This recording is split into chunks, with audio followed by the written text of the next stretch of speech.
todas tienen el mismo tipo de daño genético, el mismo tipo de alteraciones genéticas.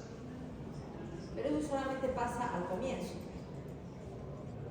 En las primeras divisiones, en la primera mitosis, todas las células hijas son genéticamente iguales.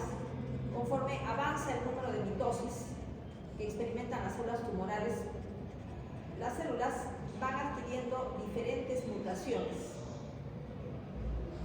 y cada célula tiene una constelación de mutaciones características que las transmite a las células hijas, pero como el tipo de mutaciones que adquiere cada una de las células es diferente, al final, como el tumor sigue experimentando mitosis, entonces el tumor viene a ser genéticamente heterogéneo. Genéticamente heterogéneo, o sea, dentro de un mismo tumor hay diferentes grupos de células que tienen diferentes tipos de alteraciones. Eso lo vamos a dejar, bueno, se puede explicar, pero vamos a avanzar en otros aspectos. Este gráfico es para poder evidenciar que un tumor es genéticamente heterogéneo. Se puede partir del tejido normal y al comienzo todas las células tienen la misma mutación, pero conforme va creciendo y se producen metástasis, vemos que las alteraciones genéticas son diferentes entre subgrupos. Las alteraciones genéticas de una metástasis son diferentes a las alteraciones genéticas de otra metástasis y diferentes a zonas variables dentro del mismo tumor. Este es un esquema que ilustra todas las características de las células neoplásicas, pero lo vamos a revisar al final. O sea, ahora no. Vamos a avanzar con el hecho de que tenemos que tener en cuenta que el cáncer se produce mediante la adquisición escalonada de mutaciones complementarias. Se parte de una célula normal, el DNA es normal. Entonces, aparece una primera mutación, pero tiene que ser una mutación conductora. ¿Qué significa conductora? Que tiene que ser una mutación que lleve al cáncer. No todas las mutaciones conducen al cáncer. Las que conducen al cáncer se llaman mutaciones conductoras, pero hay una serie de mutaciones que no llevan al cáncer y que la célula neoplásica también las padece. A estas se llaman mutaciones pasajeras, no llevan al cáncer. Y la célula neoplásica adquiere los dos tipos de mutaciones. Hay características fundamentales que una célula neoplásica debe tener. Por ejemplo, debe tener características de células madre. Entre las características de células madre está la reactivación de la telomerasa. O sea, la célula cancerosa debe tener una telomerasa activa. Y frente a una primera mutación conductora, la célula todavía no es cancerosa, porque no basta una sola mutación para convertir a una célula en cancerosa. Una sola mutación conductora no basta. Para que se convierta en cancerosa, tiene que adquirir por lo menos 6 a 8 mutaciones conductoras, independientemente de las pasajeras. Y eso lleva tiempo, a veces años. A la célula que adquirió la primera mutación conductora se le dice célula iniciada, pero para que una célula iniciada se convierta en una célula cancerosa, tiene que adquirir más mutaciones conductoras, 6 a 8. Cuando las adquirió, recién se convierte en una célula cancerosa y se le denomina célula cancerosa fundadora, porque es la primera que adquirió la totalidad de mutaciones que necesita para convertirse en cancerosa. De ahí, la fundadora empieza a experimentar mitosis. 2 células, 4 células, 8 células, y el tumor va creciendo conforme se van produciendo las mitosis.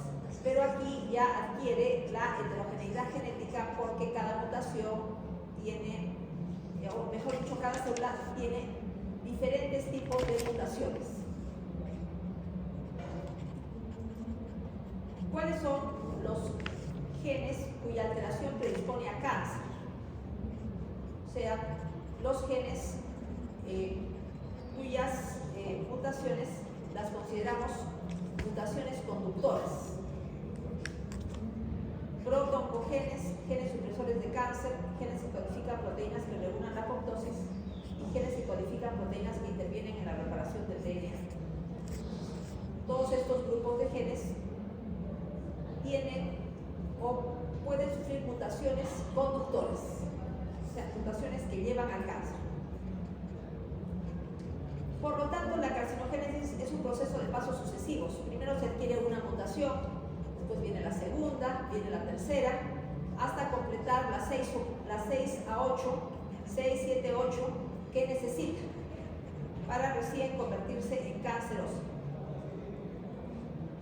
Deben mutar varios genes, 6 a 8 estamos diciendo, ¿no?, que intervienen en la patogénesis del cáncer, o sea que producen mutaciones conductoras. Cuando la neoplasia ya se ha producido, esta continúa acumulando alteraciones genéticas que aumentan su agresividad biológica. Esto se llama progresión tumoral. O sea, el tumor se va haciendo cada vez más agresivo. Entonces, ¿qué es lo que pasa?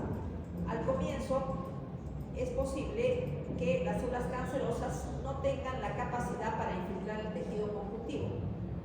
Para infiltrar el tejido conjuntivo requiere toda una gama de enzimas. Al comienzo no lo tiene, pero conforme va avanzando el tumor en mitosis, entonces puede adquirir las mutaciones que le conduzcan a las alteraciones enzimáticas que hagan que el tumor adquiera la capacidad de infiltrar el tejido conjuntivo. Entonces ya el tumor es más agresivo de lo que fue. Después va avanzando en mutaciones y adquiere mutaciones que le permiten invadir vasos y penetrarlos y poder viajar en los vasos sin sufrir daños. Adquiere la capacidad metastásica. Entonces se va haciendo cada vez más agresivo.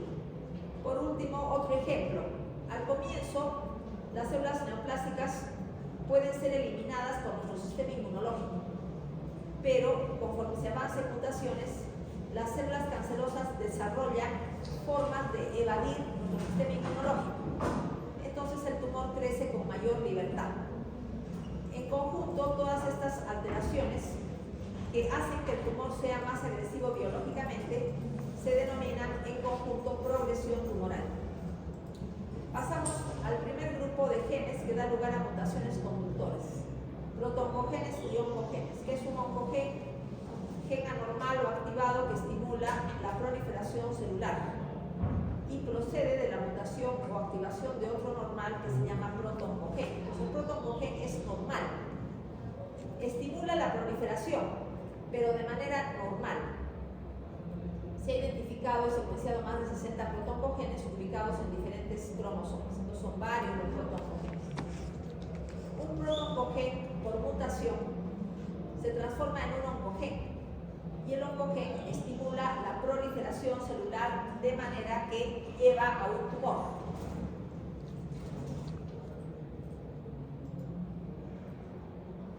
Por lo tanto, el protoncogen codifica proteínas nucleares, citoplasmáticas y de membrana que intervienen en la proliferación y diferenciación celular, pero de manera normal. Su expresión está estrictamente regulada. Muchos protoncogenes están sobreexpresados durante ciertas etapas del ciclo celular y relacionados con determinadas fases del desarrollo embrionario. Entonces, producen mitosis, pero de manera controlada y cuando se necesita. Están muy regulados. Lo que no pasa con el oncogen.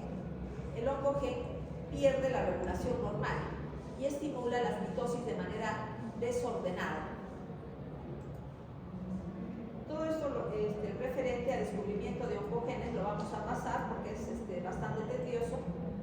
Nos quedamos con otras características de oncogenes. Son genes dominantes. Basta que un solo alelo esté mutado para que la célula quede predispuesta a la transformación neoplásica. Cada gen tiene dos alelos. Uno está en el cromosoma que viene del padre y el otro en el cromosoma que viene de la madre. Pero basta que un solo alelo tenga la mutación y la célula queda predispuesta a la transformación neoplásica. El sistema inmunitario es capaz de reconocer células que expresan oncogenes y las elimina. Evidentemente que el mecanismo inmunitario no es perfecto, porque si no, nadie tendría cáncer. El mecanismo inmunitario, el sistema inmunitario elimina células con mutaciones cancerosas, pero es un mecanismo imperfecto. De todas maneras, una inmunodeficiencia aún temporal puede permitir la supervivencia y proliferación de tumores. Por ejemplo, hay casos que causan inmunodeficiencia y nosotros no lo notamos, como por ejemplo la depresión. La depresión, que podemos considerarlo un trastorno psicológico, causa deficiencia inmunológica. Y esa deficiencia, aunque dure poco tiempo, puede permitir la supervivencia y proliferación de tumores. Hay 5 tipos de oncogenes: factores de crecimiento, receptores de factores de crecimiento, proteínas implicadas en la transducción de señales, factores de transcripción del ADN y reguladores del ciclo celular, ciclinas y quinasas dependientes de ciclinas. Ejemplos: protoncogen cis codifica la cadena beta del factor de crecimiento derivado de plaquetas, su protoncogen.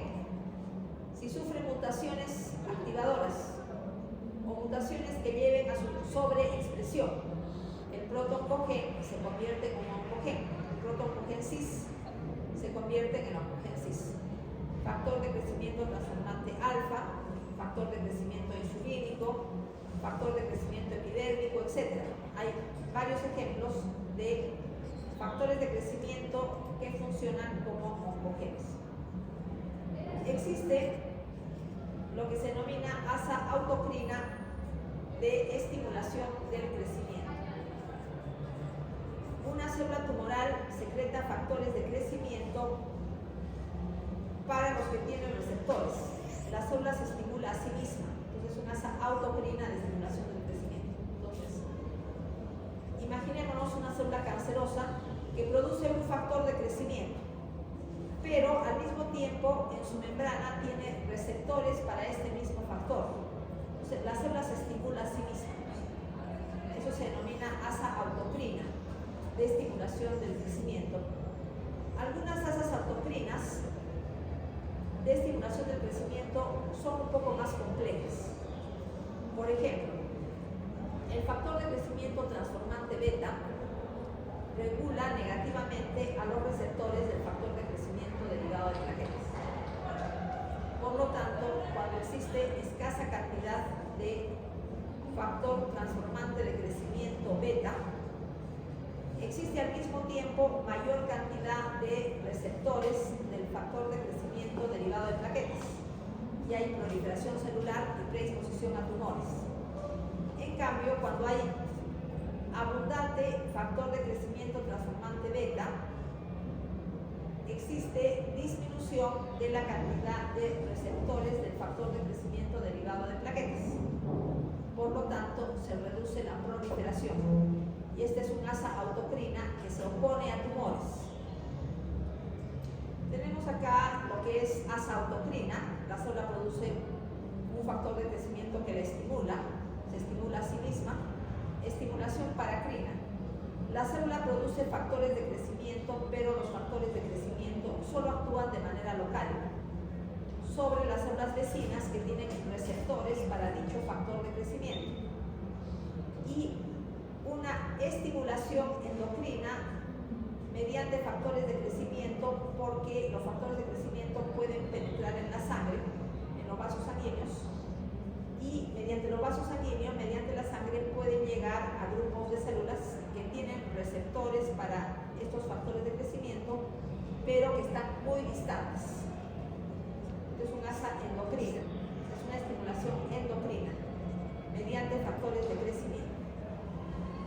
Tenemos también los receptores de factores de crecimiento, que son igualmente oncogenes. Generalmente se insertan en la membrana celular, tienen un dominio externo que se une al factor de crecimiento, una parte externa que se une al factor de crecimiento. El factor de crecimiento siempre es externo, siempre está fuera de la célula, pero el receptor generalmente está en la membrana. Pero hay receptores de factores de crecimiento que están en el citoplasma. Una porción del receptor se une al factor de crecimiento, hay una porción. Otra porción es intramembranosa, está dentro de la membrana, es intramembranosa.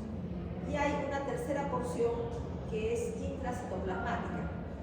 que tiene actividad enzimática tipo tirosina quinasa y se une a adaptadores.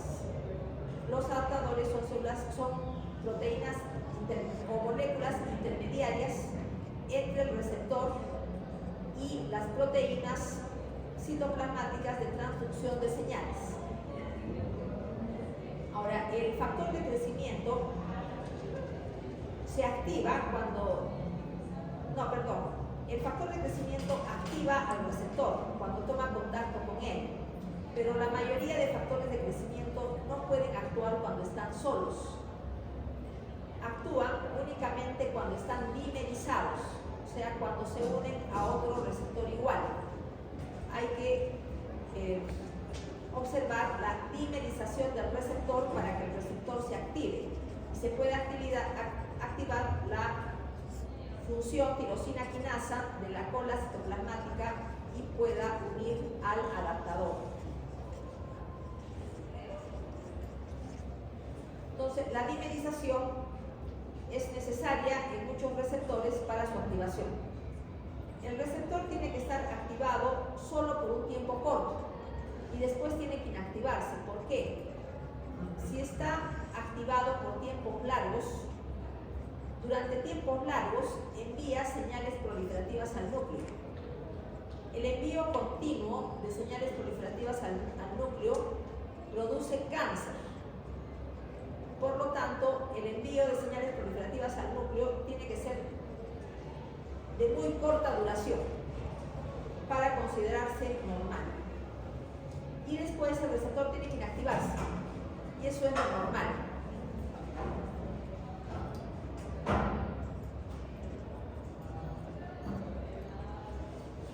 Las mutaciones en este tipo de receptores pueden dar lugar a activación constante y envío de señales de proliferación a la célula, independientemente de factores de crecimiento. Entonces, el receptor se activa cuando toma contacto con su factor de crecimiento y se dimeriza. Sin embargo, pueden haber mutaciones que hagan que el receptor esté activado aunque no tome contacto con el factor de crecimiento. O sea, está constantemente activado sin contacto con el factor de crecimiento. O sea, se hace independiente de factores de crecimiento y está enviando constantemente señales proliferativas al núcleo. También tenemos los casos en los cuales el receptor está constantemente dimerizado. No se puede separar el dímero. Si no se puede separar el dímero, el receptor va a estar constantemente activado. Y eso no es normal. Si está constantemente activado, constantemente va a enviar señales proliferativas al núcleo que terminan en tumores. Tanto factores de crecimiento como receptores pueden activarse solamente por sobreexpresión, o sea, solo por aumento de la cantidad. Solo aumento de la cantidad del factor de crecimiento puede producir tumores, aunque el factor de crecimiento no tenga mutaciones, solo por estar en exceso. Lo mismo pasa con el receptor. Solo por estar en exceso puede producir cáncer, aunque no haya mutaciones. Pero también pueden haber mutaciones activadoras que lo hacen independiente del contacto con factores de crecimiento o mutaciones que lo mantengan en dimerización constante. Entonces puede haber varios tipos de alteraciones genéticas que acaban en lo mismo, enviando señales proliferativas constantes al núcleo que terminan en tumores.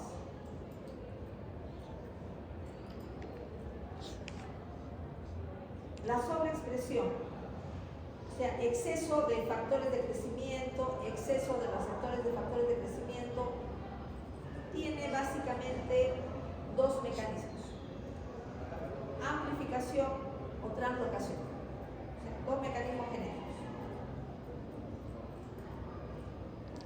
Ejemplo de oncogenes tipo receptores de factores de crecimiento: proto-oncogen RET codifica un receptor para un factor neurotrófico derivado de una línea celular glial. Proto-oncogen CFMS codifica el receptor de un factor estimulador de colonias. Importante activadora del protooncogen CFMS puede producir, por ejemplo, leucemias, porque este protooncogen es importante en médula ósea. Receptores de factor de crecimiento epidérmico, etc., ¿no? Hay varios ejemplos. Más allá de los oncogenes, tipo receptores de factores de crecimiento, tenemos los oncogenes tipo proteínas implicadas en la transducción de señales. Estas ya son citoplasmáticas, netamente citoplasmáticas. Hemos dicho, factores de crecimiento fuera de la célula, receptores de factores de crecimiento en la membrana y rara vez intracitoplasmáticas. Proteínas implicadas en la traducción de señales, estas siempre son citoplasmáticas. Siempre tienen que estar en el citoplasma. Las más conocidas, las proteínas RAS, proteínas G pequeñas ligadas a la cara interna de la membrana celular. Tienen la capacidad de fijar GTP, guanosina trifosfato, e hidrolizarlo a GDP, guanosina difosfato. Alteración más frecuente, mutación puntual en los codones 12, 59 y 61, lo que hace que disminuya la actividad GTPasa. Cuando RAS está unido a GTP es activo, cuando está unido a GDP es inactivo. Entonces tenemos acá, la proteína adaptadora permite que la señal de proliferación venga desde el factor de crecimiento hasta la proteína RAS, que es una proteína citoplasmática. Solamente está activa. Activa quiere decir que envía señales de proliferación al núcleo. Eso es RAS activo.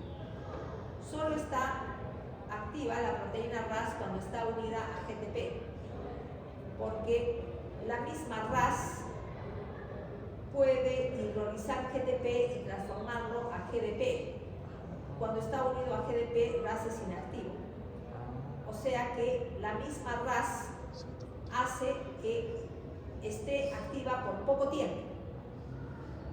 De modo que por poco tiempo envía señales proliferativas. Se activa y ella misma se inactiva porque tiene una capacidad GTPasa. Pero ¿qué pasa si la capacidad GTPasa, la función GTPasa, queda abolida por una mutación? Entonces la proteína RAS se convierte en un oncogen. La mutación hace que no pueda inactivarse.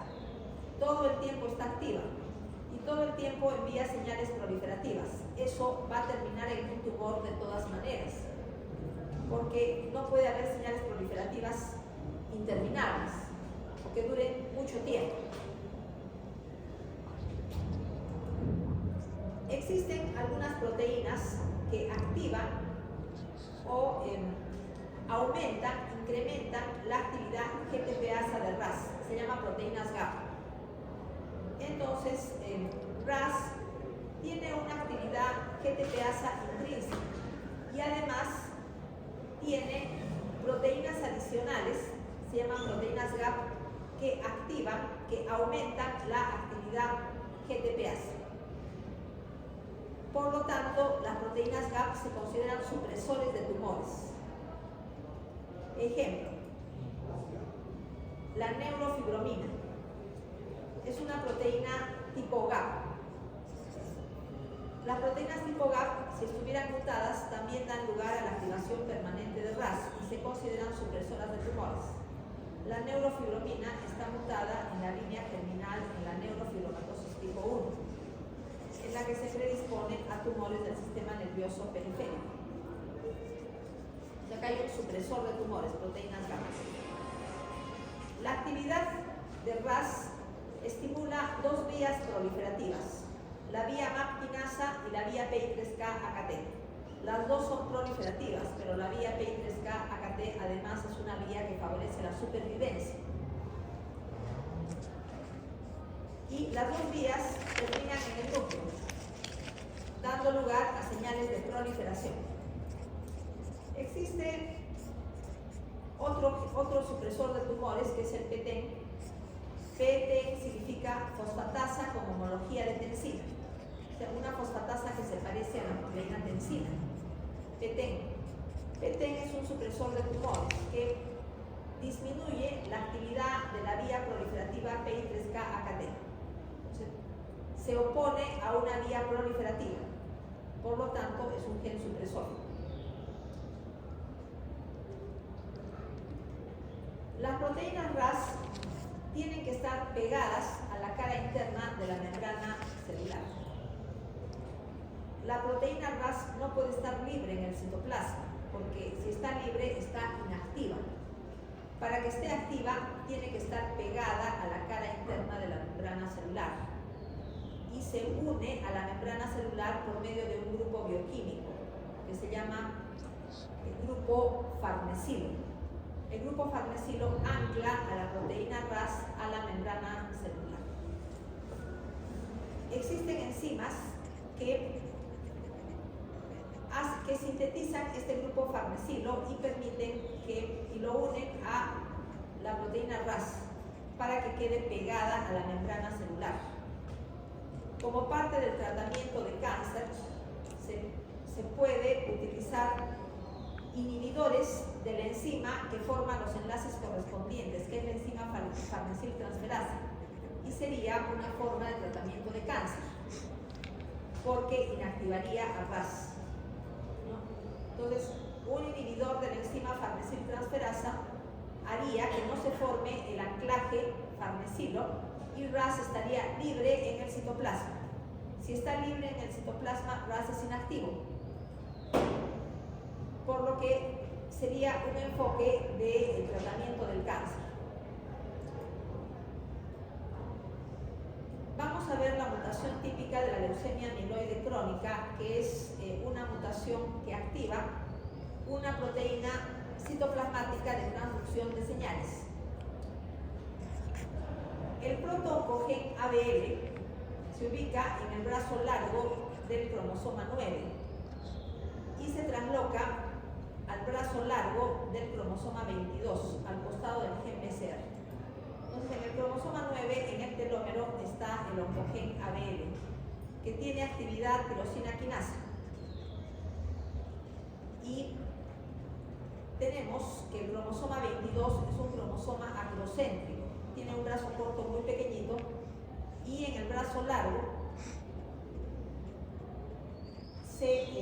está el telómero y se fragmenta el cromosoma, se rompe el cromosoma a nivel del brazo largo, dejando el gen BCR en la parte que está más cerca al centrómero. Ahí se queda el gen BCR. Y todo el telómero, como acá se ha roto, pasa al cromosoma 9. Esta parte pasa al cromosoma 9. Pero el telómero del cromosoma 9 también se rompió. Y este pedazo de telómero pasa al cromosoma 22. Este tipo de intercambio se llama translocación balanceada. Y la translocación balanceada coloca al gen ABL al costado del gen BCR. Los dos genes que se encuentran juntos por la translocación forman un gen de fusión. Y un gen de fusión que se llama gen híbrido o gen de fusión ABL-BCR da lugar a una proteína quimérica. ¿Qué significa una proteína quimérica? Significa una proteína que está formada por la fusión de dos proteínas diferentes. Cada proteína es independiente, pero cuando se produce un gen de fusión, las dos proteínas quedan pegadas. Como son dos proteínas pegadas, resulta ser una proteína más o menos grande, porque viene de dos que se han pegado, pero se mantiene la actividad, porque la parte que corresponde a ABL tiene la actividad tirosina quinasa y la parte que corresponde a BCR, que viene del cromosoma 22, esta parte sirve para la autoasociación de las quimeras. Las quimeras pueden asociarse, pero esta actividad tirosina quinasa está constantemente activa. Al estar constantemente activa, como es una proteína de señalización intracelular, celular está constantemente enviando señales proliferativas al núcleo. Y el resultado es la leucemia mieloide crónica. La translocación 922 sucede en una célula precursora de la médula ósea. Normalmente, el gen ABL tiene una actividad tirosina quinasa y puede estimular el crecimiento celular, pero no lo hace porque tiene una regulación negativa en su ubicación normal, que es el cromosoma 9. Pero después de la translocación se desprende de sus dominios reguladores negativos y queda al costado del gen BCR.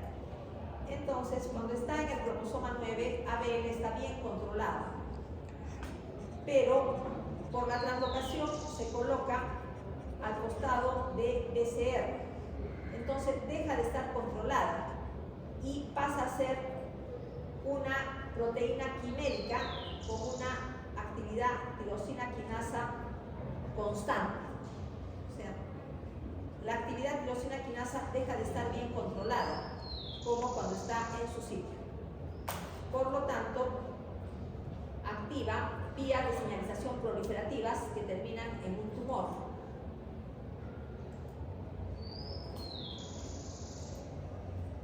La quimera, que tiene actividad tirosina quinasa, fosforila sustratos normales para que intervengan en la vía de señalización. Pero existe un medicamento que se llama imatinib y el nombre comercial es Glivec. El medicamento se une al centro activo de la quimera BCR-ABL. Al unirse al centro activo, con mayor afinidad que el sustrato normal ya no es fosforilado porque no puede tomar contacto con la quimera. Por lo tanto, la célula ya no puede proliferar porque ya no puede el sustrato actuar en la vía de señalización de tipo proliferativo y los pacientes con leucemia mieloide crónica mejoran. Por lo tanto, hay una buena respuesta al tratamiento cuando se utiliza este tipo de fármacos, pero lo que importa es la base molecular. O sea, se tiene que entender el mecanismo molecular por el que actúa el fármaco. Esta mutación, la translocación 922, está presente no solamente en la leucemia mieloide crónica, sino también en algunas leucemias linfoblásticas de los niños.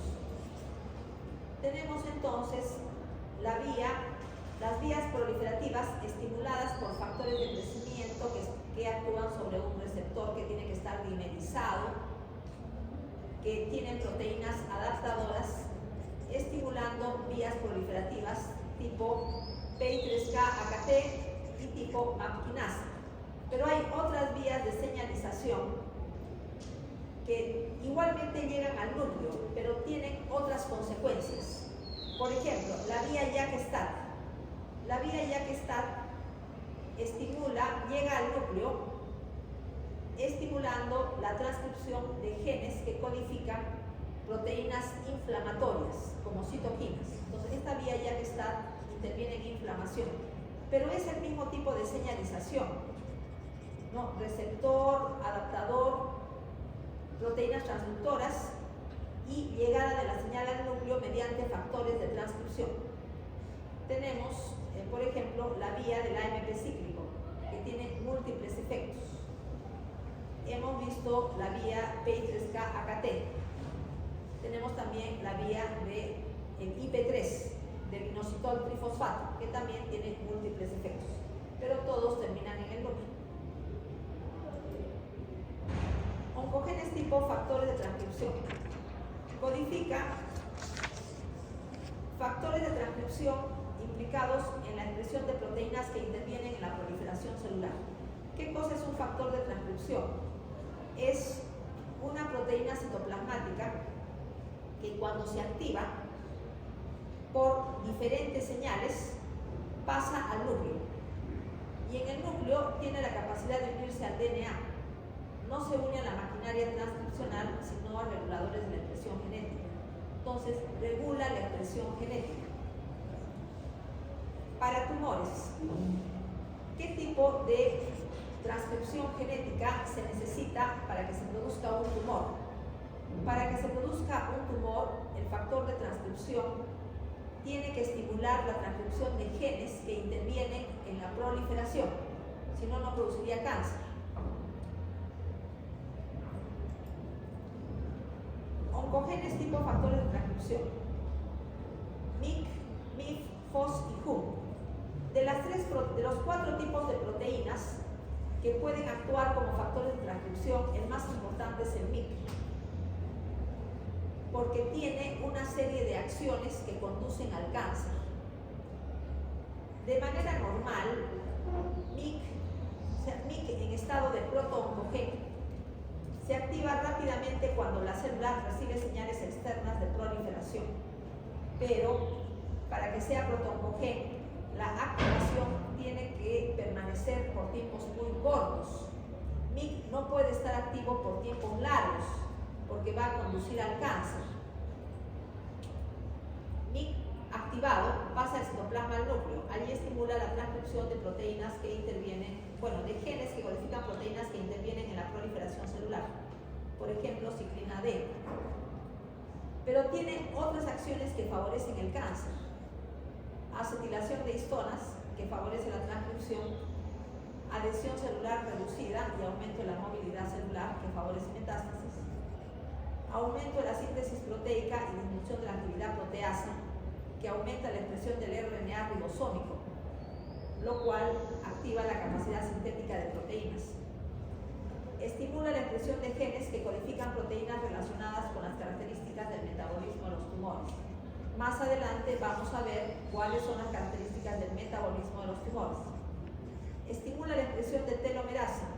La telomerasa es necesaria en la célula cancerosa para que adquiera capacidades de célula madre.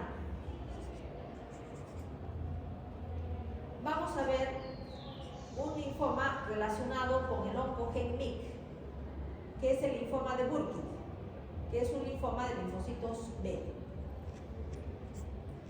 MYC tiene una ubicación normal en el cromosoma 8, brazo largo. Ahí tiene su sitio correcto, o sea, su sitio normal. Y no tiene por qué producir cáncer, porque está en su sitio normal, está bien regulado en su cromosoma. Y tenemos también el cromosoma 14.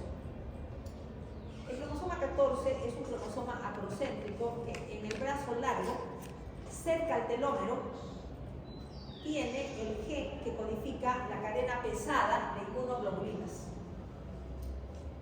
Entonces el cromosoma tiene que romperse.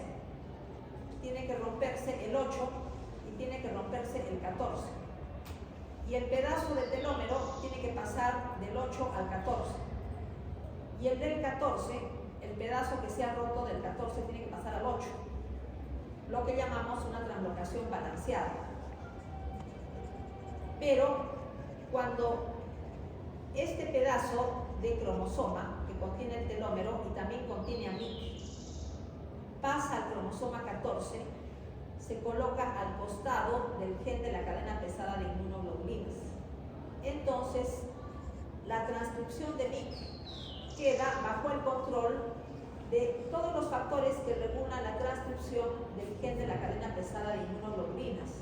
Y en los linfocitos B, este gen está constantemente transcribiéndose. Por lo tanto, MYC pasa también a transcribirse constantemente.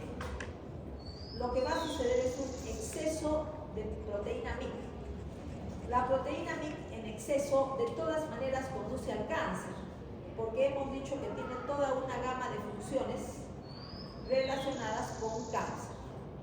Entonces, esta translocación de todas maneras es conductora hacia el cáncer. En este caso, MYC funciona como un oncogen porque está en exceso. Se sobreexpresa por la translocación. Pero hay otro mecanismo de sobreexpresión, que es la amplificación, que es diferente. diferente la sobreexpresión por translocación que la sobreexpresión por amplificación. Este es otro ejemplo.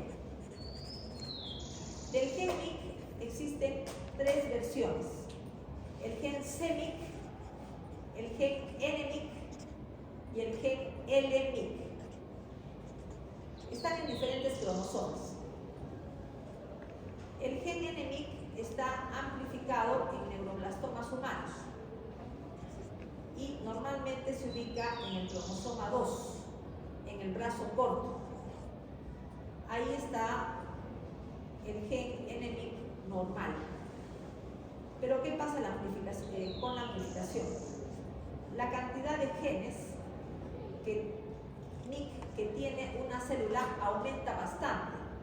De tener solamente un gen pasa a tener 2, 4, 6, 10, 100 o más. Quiere decir que de un gen aparecen varias copias del mismo gen, siendo todas las copias iguales en el mismo cromosoma. A esto se denomina amplificación y se ve en citogenética como hay zonas que tienen una tinción homogénea, porque es el mismo gen que se ha duplicado varias veces. Si se ha duplicado varias veces, se ha amplificado, mejor dicho, se ha amplificado el gen NMYC, la proteína NMYC se sintetiza en cantidades exageradas, conduciendo a la célula hacia el neuroblastoma. Lógicamente que este tipo de mutaciones no suceden en todas las células, básicamente en células del sistema nervioso. A veces, el exceso de copias del gen NMYC no están en el cromosoma, sino están como fragmentos de DNA sueltos en el núcleo, pedazos de DNA que contienen varias copias del gen NMYC, sueltos en el núcleo. Y a estos pedacitos de DNA se les denomina doble minutes. Cualquiera de los dos significa amplificación. Uno en el mismo cromosoma y el otro caso fragmentos de DNA sueltos en el núcleo. Los genes FOS y HUM también codifican factores de transcripción. Tienen regiones no traducidas de su RNA mensajero, secuencias desestabilizadoras ricas en adenina uracilo, que contribuyen a una vida media corta que es lo normal. Estas secuencias pueden mutar, lo cual hace que aumente la vida media de los RNA mensajeros y da lugar a un aumento de síntesis de proteínas relacionadas con proliferación.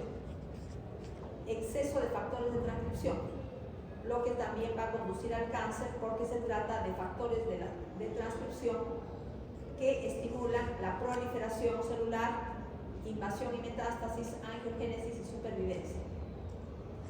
La proteína FOS y la proteína HUM se unen y forman una sola proteína que se llama factor de transcripción AP1. Se activa en el citoplasma, pasa al núcleo y se une al DNA de manera que estimula la transcripción de proteínas relacionadas con proliferación, invasión y metástasis, etc.